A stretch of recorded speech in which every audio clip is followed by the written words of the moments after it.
Okay, today's fun-filled, exciting project is clutch replacement. This is an 07 Nissan Xterra. Now, I haven't done one of these before, so this video is going to be kind of learning as we go. So you'll get to see my mistakes so you don't make the same ones. First, starting out, you do need to remove the passenger side exhaust from the manifold down. So to start that, we have to get the heat shield out of here. You can see the heat shield back in there. You can see one nut there in front of us, and there's another one over there. Nothing fancy here. I'm just reaching my hand right in here with a ratchet and a 10mm socket. The first one broke off. I don't really have any hopes for any better outcome for the second one. So I'm going to get that second one off. Okay, so both the heat shield nuts twisted off like I expected. I mean, it's exhaust related. When have you ever gotten an exhaust bolt to anything off without breaking it? That heat shield's not coming out of there, and it's too thick to bend and mangle even to force out of there. So next up, I'm looking to get the starter out because there's no room to get to the exhaust manifold bolt from the exhaust manifold to the exhaust to the pipe there. Let me show you this. I'm gonna be eating a lot of dirt on this one. Right there it is. And it's an in-betweeny size. It's not metric, it's not standard, it's 14mm fits it the best. Right there. There's not enough room to really get in here with a ratchet, and a wrench won't give you enough leverage. So I'm trying to get the starter out of the way so if I can get more room.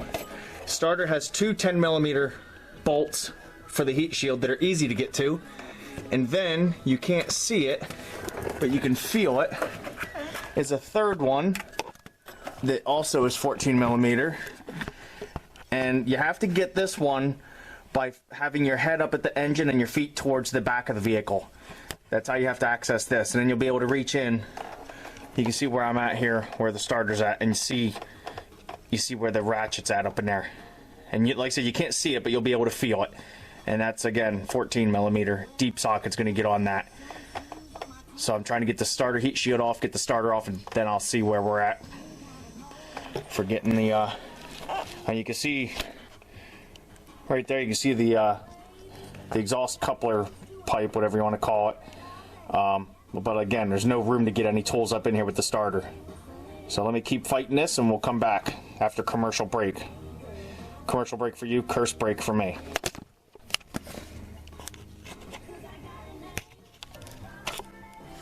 Alright, so as far as the starter goes, you'll see they're 14mm.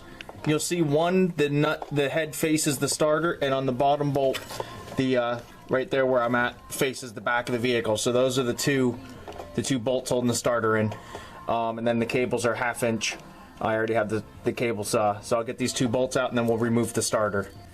This is pretty straightforward and easy so far. Off, and then I'll see what I have to do to get the other one. Okay, by the magic of TV, that was 2 seconds for you and probably about 20 minutes of cursing for me. That heat shield has to come out to get to this the other nut on the exhaust flange. So you see the nut there faces the front of the vehicle. There's 3 nuts to this flange. The other 2 face the rear of the vehicle.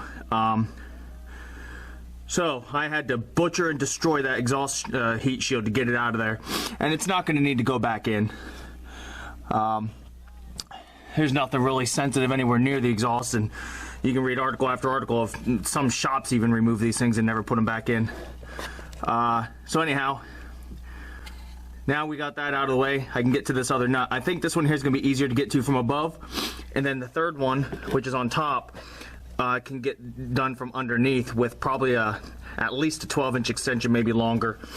So I'm going to get these other 2 nuts off, and then that'll take care of this exhaust flange, and we can do the other end of the exhaust and get this out of here. don't know if you'll be able to see or not, but it's really hard to get the leverage on that nut to get it broke free. I was actually able to fit a 3/8 inch impact gun right down in there with a 3-inch extension and spin that right off. So a little tip for you. You can see it's kind of fit down in there. Once that heat shield's out, you really have a decent amount of room in here. Now I have extensions long enough to change my oil from my living room, but it's not really necessary here. You can see I have it on here so you can see where it's at. The third one's up there, and you can see 12-inch extension's all you need to get in here, and that'll get you to that third nut. Now for the rest of this operation, I'm taking it off right here at the very next flange, right on the other side of the cat, because these angle down, so they're real easy to get to. If you go farther back to the Y, farther back here, I don't know how well you can see if you can see anything at all. Lighting sucks. But anyhow, it's just a tighter fit in here, so it's just easier to take it off up here. Like I say, you can see you can get straight into that.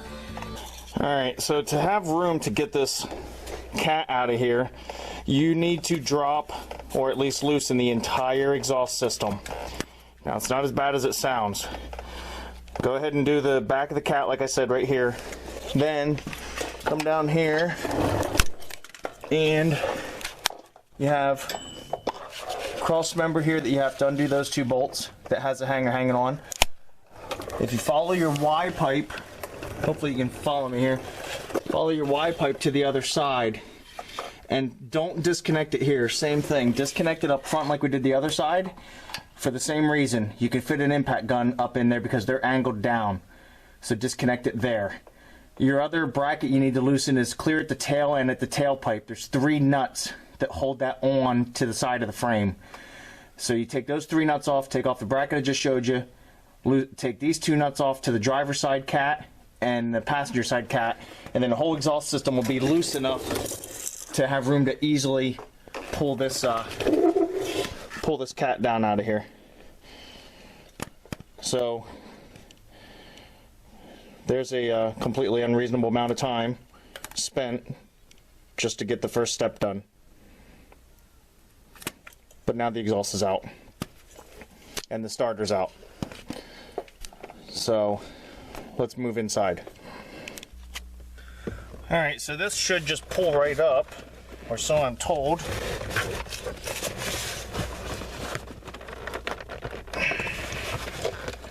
I hate doing this, I don't like breaking stuff. Alright, so you're just pulling right on this lip right here, the top section. Cup holder goes over top, so this is first.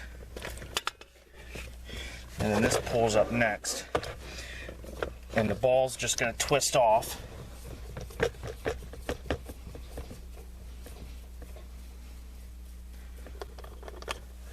And then we can get this out of here.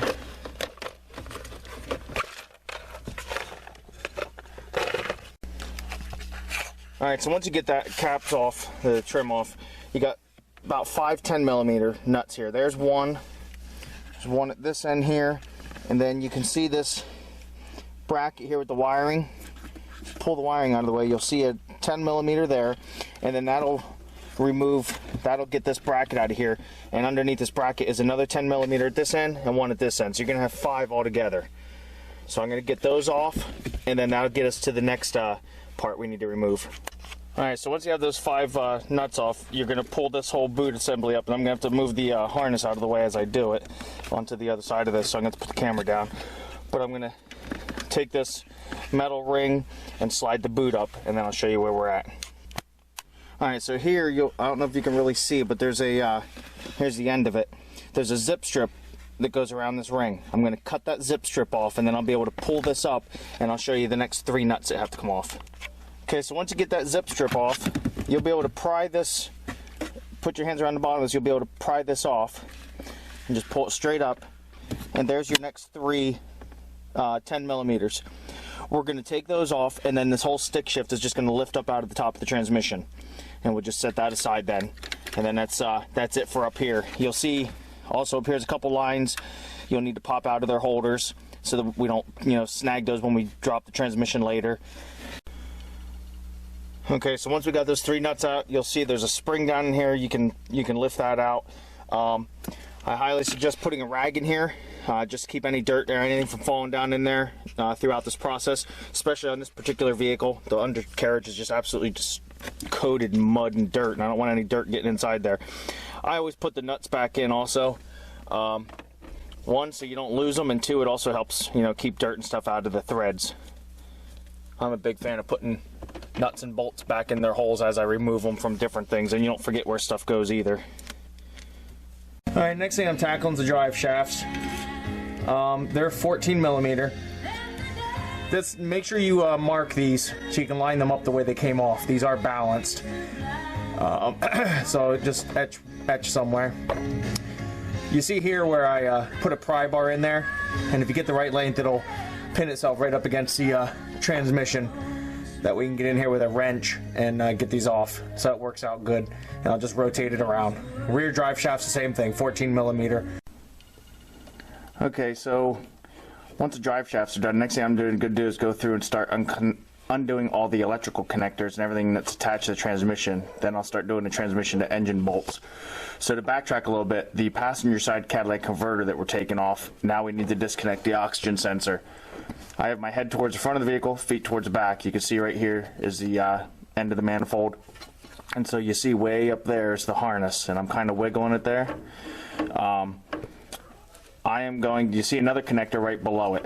I'm going to undo that connector, and hopefully that'll give me room to reach this oxygen sensor. Otherwise I can't get it up in there to undo it. So I'm going to give this a shot, and I'll let you know how it turns out. Alright, so I got that one connector undone. Let's see if I can find the end of it here so I can show you how it comes off. Oh my goodness. There it is. All you do is push down on this here. Let's see if I can see it. Push down on this end and it pulls straight out. And then that gave us room to get into the oxygen sensor. And it looks like I'm going to need a long flathead to reach in there to undo this connector. So we have room up in here to reach our hand up in there. It's just really hard getting, and this is just held in by a plastic retainer clip, so I don't know if undoing this clip might give us more room to work or not, but right here's the one we're after to undo the oxygen sensor. But yeah, undoing the one next to it did give us more room, so that was easy enough. Okay, I undid the retainer that was holding the harness up against the side of the engine there, and then that gave me a little bit more room to play. Once I saw that, I was trying to undo this incorrectly. So looking up in there, on the back side, the side that's farthest away from you push down on the back side, and then this will unplug. I was trying to reach a flathead in there, like some other harnesses go together. So if you're reaching your hands up in there, there's a tab on the top of this connector on the back side. Push down on that, and then you'll be able to unplug this. So it wasn't too difficult. Again, I did that underneath the vehicle, reaching up in, with this just hanging by the wires. To get this out of the way, I was able to reach my hands up in there. So there's that down. Now I'm just going to look over the engine and disconnect any other wires I find. Okay, so just to go over the harnesses on the passenger side here, you see where the next oxygen sensor is right here, so I'll undo that. I am going to undo these, you see this harness that runs up along. I'm going to track that up, cut any zip strips that hold this to the transmission.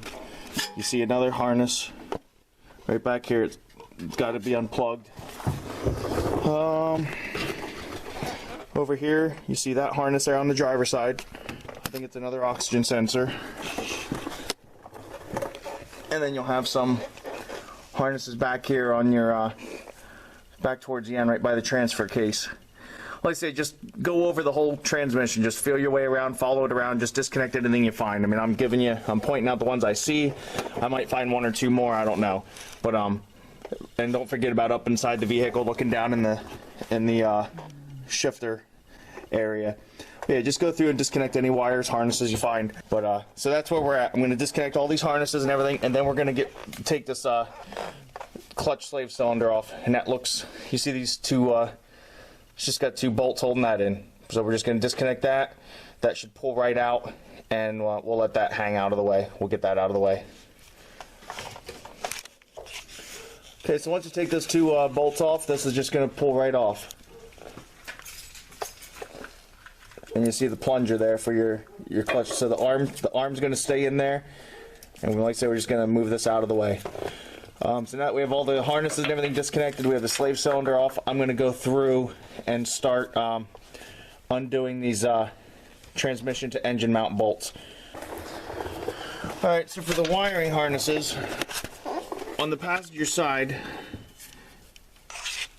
this is the main harness coming through here once it comes into focus. As the main harness comes down across the bell housing, comes down here. So for this first oxygen sensor, we're going to undo this 10mm that holds a metal bracket on, and then undo the sensor. Then if you just follow the harness down and around and up and down and over and around, you'll see towards the back here, we're going to undo. You can either undo these clips with a pair of pliers, or if you just want to cut them and replace it with zip strips when you're done. Then you come over and follow it around. You see where it plugs in there, plugs into the computer there, has another plug there. Underneath there you have 2 or 3 more. And then this oxygen sensor here on the passenger side, same thing. We're going to undo the 2 10mm bolts that hold the metal bracket on and just unplug the other half of it here. It's really hard recording under a vehicle with no light. Maybe I should have jacked it up 10 more feet in the air. If you can see it there, you just push down on that back side and it'll pull right out. See the tab there. Push down on this part of the tab, then this will pull right off, and then we'll undo the bracket that's connected to the cat side. So there's all your electrical connections that need undone. Alright, transmission to engine mount bolts. On the driver's side, you see the cat here, and you see this indent. I don't know if you can see because of the shadows and all, but there are 2 bolts right up in here. You'll see them. It's kind of hard with the lighting, but there's 2 bolts up in there. You have 2 on the bottom. You have 1 there, 1 there on the bottom. Let's see if I can show it better here. Yeah, there you go. You can see those 2 bolts up there by the cat. Then on the passenger side, you have 2 more next to each other here. Now, and you're not even going to be able to see this because I can barely see it in real life, much less in a video. Way up on top, you have 2, 1 on each side. You can't even see them under here. They're way up on top. Okay, regarding the top 2 transmission to engine bolts that are a pain in the ass, if you take off this the heat shield right here that was right above the cat, and you see where we're at here on the side of the transmission, that gives you easy access. Might not look like it from the camera angle, but you see where I'm pointing. Right there is our passenger side top bolt. So we're going to be able to get in there no problem with a ratchet and a deep socket. So that's how you'll get to the passenger side. Stay tuned for how to get to the driver's side. Okay, so one more note on the passenger side top bolt. You're going to need to get in there with a 3/8 inch drive and a shallow socket. Any kind of ½ inch or impact is going to be too thick to get up in there. But a long handled ratchet with a shallow socket got right in there, no big deal. I was able to bust it loose. So this one was pretty easy once we got that other heat shield out of the way. Alright, so for the driver's side transmission to engine mount bolt, you see it right there. I've got a wrench on it. Go through the engine bay. You won't need to take off the driver's side cat like you did the passenger side. Passenger side has to come off. Driver's side, you do not have to remove that. Again, we just disconnected it to loosen the exhaust and all that. So come through the engine bay. You can reach behind the engine and get to it. And you can also reach another hand through by your brake booster nut. I put a wrench on it, and then what I did was I used an impact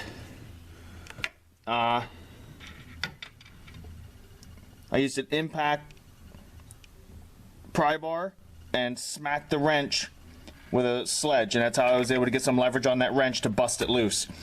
The reason you have to go this route is trying to fit a socket and a ratchet down in there is tight, and because of the firewall and all, you're not going to be able to, you're going to have to use a swivel head ratchet for one, but then you really don't have a lot of leverage. It's so tight down in there. So this seemed to be the easiest route. Let me zoom out so you can see how I went down through here. You see your brake booster in that? And so right down there's our wrench. And so again, wrench, pry bar, and then a hammer right on the wrench. Was able to bust that right loose.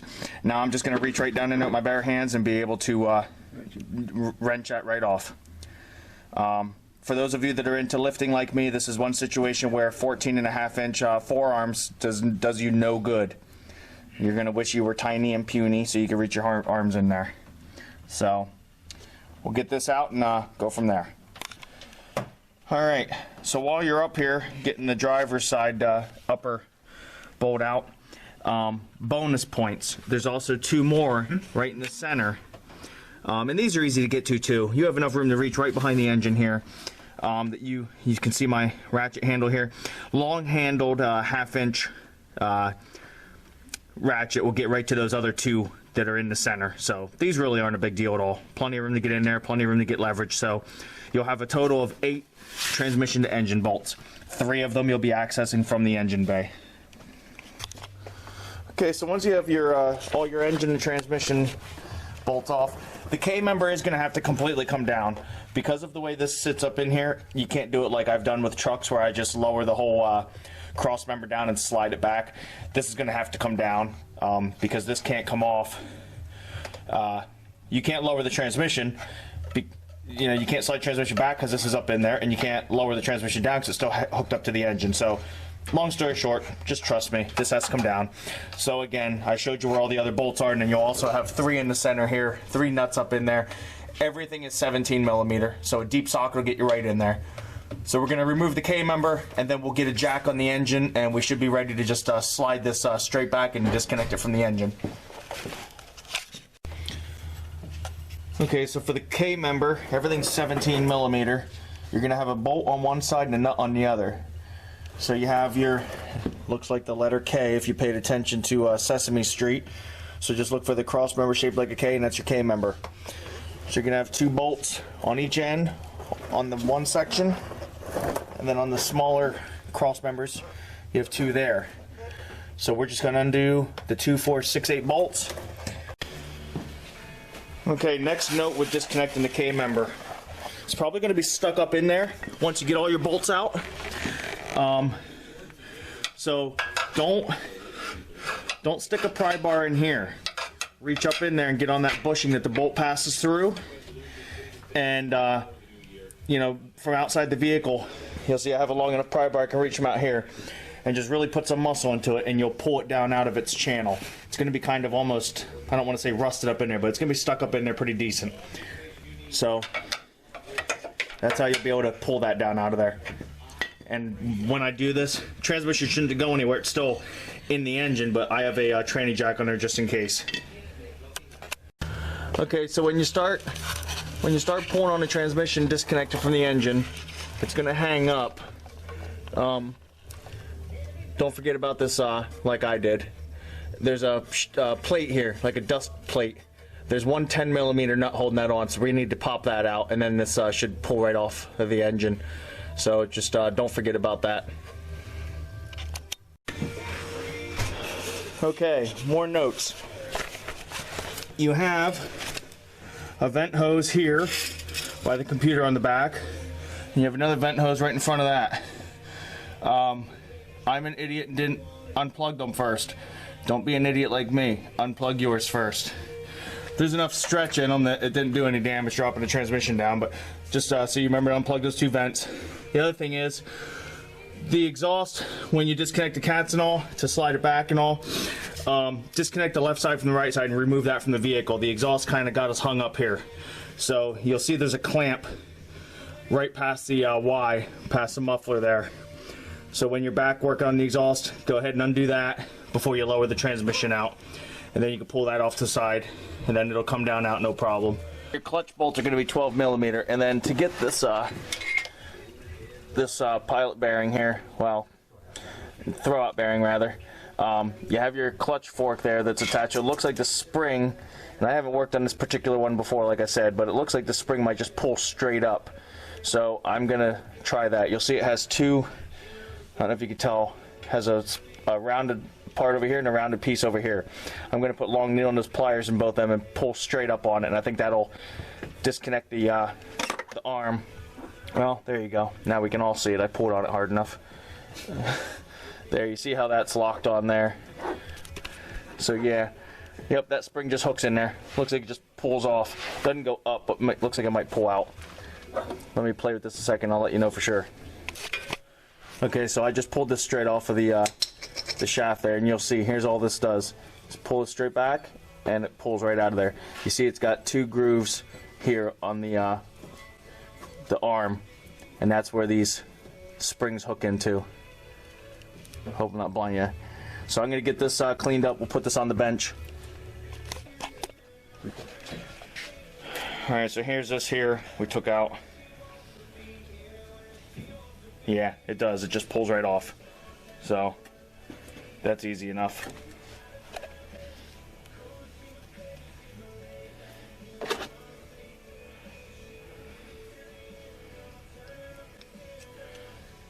Now the question is, okay, it looks like this. Looks like maybe just a pry bar in here will pop this out.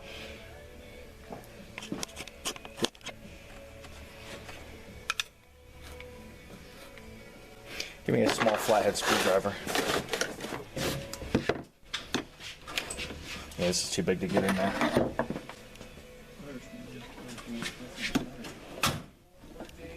I have to put this in a vise.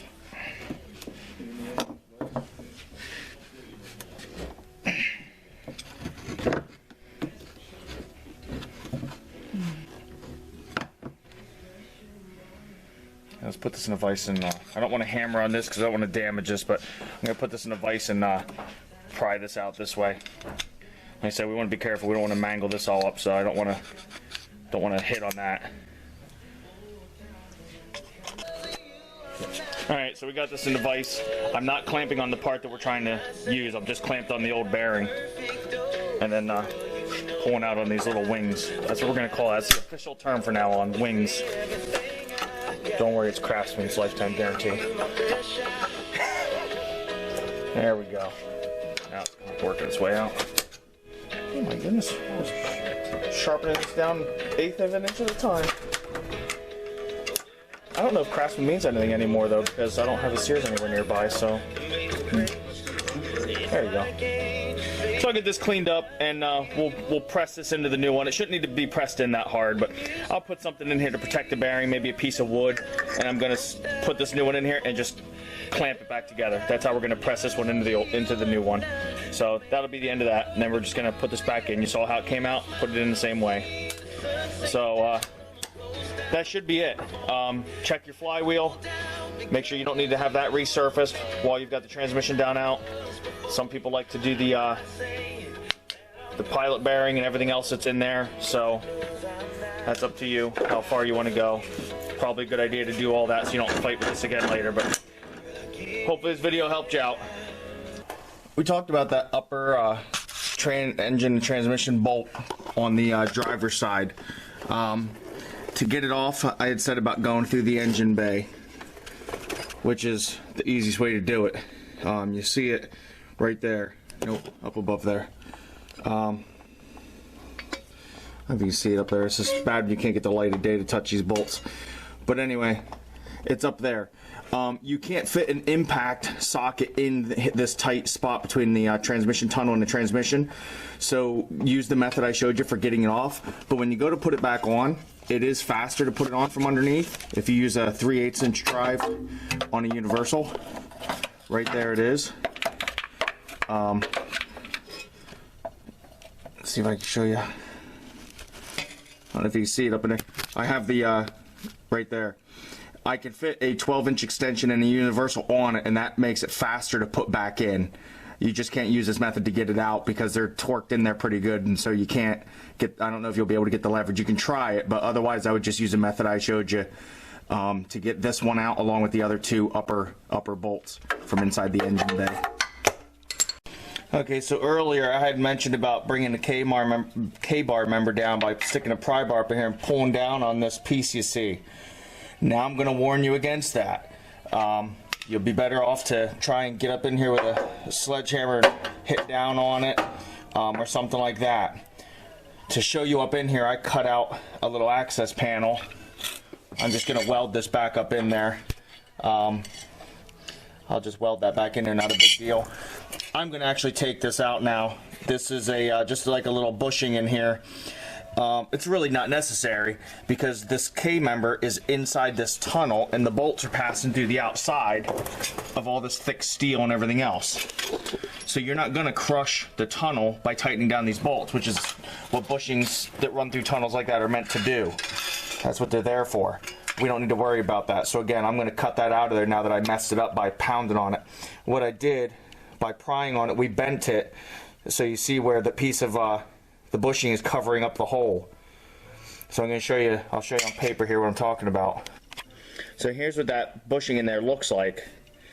You know, it's an it's a swirly shape, and the bolts line up through the holes and pass through. When I stuck a pry bar up in there and pried on it like this, I bent this section closer to this section, covering up this hole. And I'm trying to pound up on it with a chisel, and I'm not able to bend it. It's really, really thick steel. So I ended up cutting an access panel, and I'm going to take it out of there is how I'm going to remedy my screw up. So again, either do what I'm doing to fix it, or find another way to get that K-member down out. Prying on it with the pry bar was really easy, but I don't know how much time I'm saving now that I got to mess with this. So just to forewarn you before you follow my lead, this is what you're going to end up with. So here's that piece out of the vehicle. You can see the shape of it and everything. It's just tack welded in there, one on each side. You can cut those tack welds, pry it down out of there. I mean, you could straighten this out in the vise and tack weld it back up in there if it'll give you that warm, fuzzy feeling of no extra parts.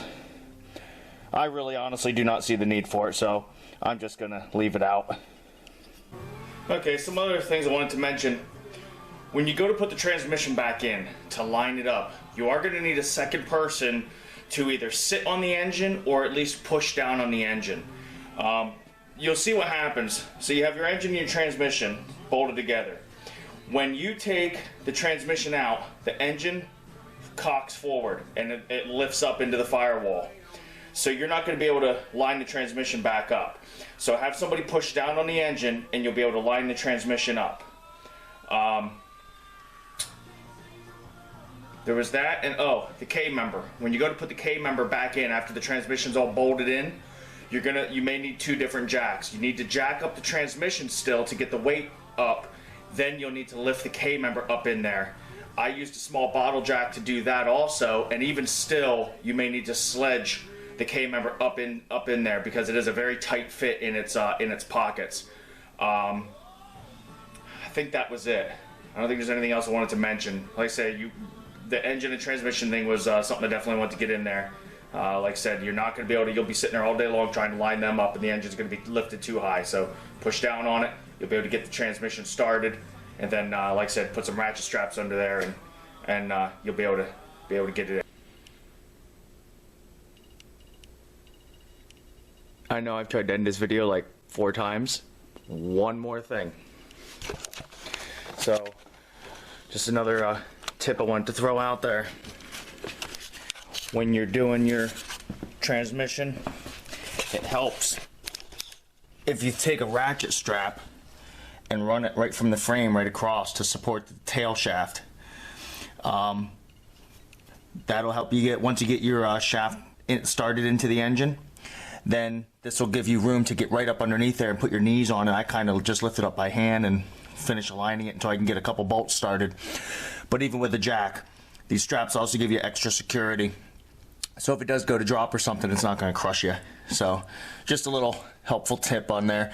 And you also see with the front wheel shaft over there, drive shaft, just bungee strap that out of the way.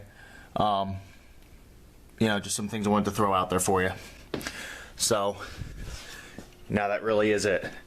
I don't think there's anything else to really tell you about this. Hopefully this helped you get to all those difficult bolts that you might have had questions on, and that.